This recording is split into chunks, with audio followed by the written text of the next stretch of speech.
Hi friends, आप देख रहे हैं परिचय भारत की। आज हम उस प्रदेश के बारे में बात करेंगे जहां माता सीता को बेटी और भगवान श्री राम को दामाद के रूप में माना जाता है। हिंदू धर्म में जहां राम का नाम मात्र लेने से मनुष्य को जन्म जन्मांतर की मुक्ति मिल जाती है, वहीं इस प्रदेश में राम को गालियां दी जाती है।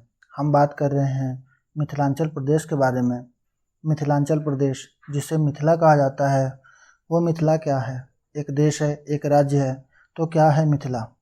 आइए मिथिलांचल के बारे में सारी जानकारी एकत्रित करते हुए वीडियो को शुरू करते हैं।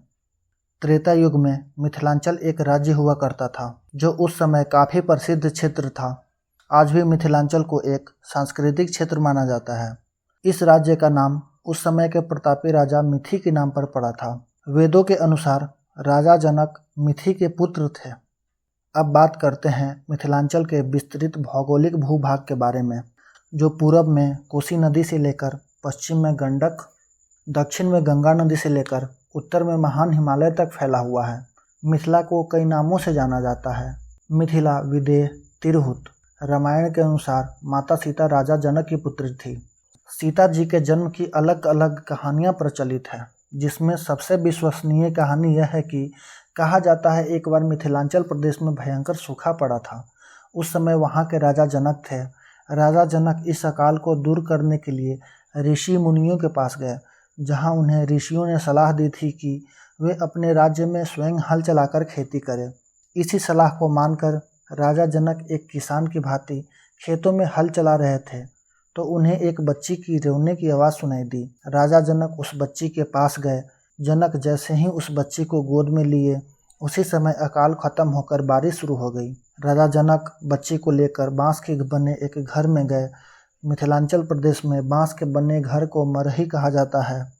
वो बच्ची कोई और नहीं, माता सीता थी, और उस जगह का नाम सीता मरही पड़ा था, जो वर्तमान में सीतामढ़ी के नाम से जाना जाता है। जैसा कि हम सभी जानते हैं, रामायण के अनुसार माता सीता का विवाह स्वयंवर में भगवान राम के साथ हुआ था, और मिथिलांचल प्रदेश में यह रीति रिवाज है कि अपने प्रदेश से ब्याही गई बेटी के पति को महिलाएं लोकगीत गाकर गालियां देती है। इसी रिवाज के कारण भगवान राम और उनके परिवारजनों को गीत स्वरूप गालियां दी गई।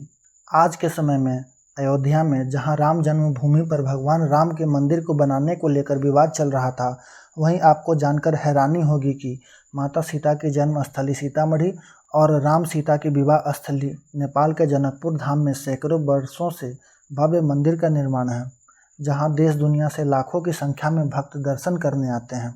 आपको बता दें कि वैदिक काल और उत्तर वैदिक काल में भी मिथिला एक अति प्रसिद्ध राज्य के रूप में जाना जाता था। मिथिलांचल प्रदेश की मुख्य भाषा मैथिली है।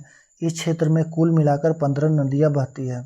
मिथिला के विश्व प्रसिद्ध वस्तुओं में मधुबनी पेंटिंग को कैसे भूला जा सकता है, जो देश दुनिया में भारत का नाम रोशन किया है। इस क्षेत्र से महान हस्तियों की एक लंबी सूची है, जिसमें शतपथ ब्राह्मण के रचनाकार, ऋषि और महान दार्शनिक याज्ञवल्क्य, सांख्य शास्त्र के प्रवर्तक महामुनि कपिल, मंडन, वाचस्पति, महाकवि विद्यापति, गोनूझा और मैत्रेयी जैसे कई हस्तियों का नाम इतिहास के सुनहरे पन्नों में दर्ज है।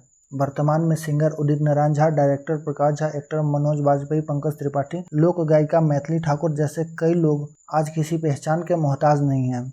माता सीता का जन्म जिस स्थान पर हुआ, उस जगह का साक्ष्य आज भी सीतामढ़ी के पुनौरा धाम में मिलता है, और राम सीता के विवाह की परंपरा को आज भी जारी रखकर हर वर्ष अयोध्या से बारात चलकर लगभग 550 किलोमीटर की यात्रा के बाद नेपाल के जनकपुर धाम आती है, और विवाह को पूरी विधि विधान के साथ संपन्न कराया जाता है। मिथिलांचल प्रदेश का सर्वप्रथम उल्लेख वाल्मीकि रामायण में मिलता है, तथा इस राज्य का उल्लेख महाभारत, रामायण, पुराण, जैन एवं बौद्ध ग्रंथों में भी हुआ है। आज के समय में मिथिलांचल की सांस्कृतिक राजधानी दरभंगा को माना जाता है। उम्मीद है दोस्तों वीडियो पसंद आया होगा। और भी ऐसे इंटरेस्टिंग वीडियो देखना चाहते हैं तो वीडियो को लाइक करें और चैनल को सब्सक्राइब करें। आपका कीमती समय देने के लिए धन्यवाद।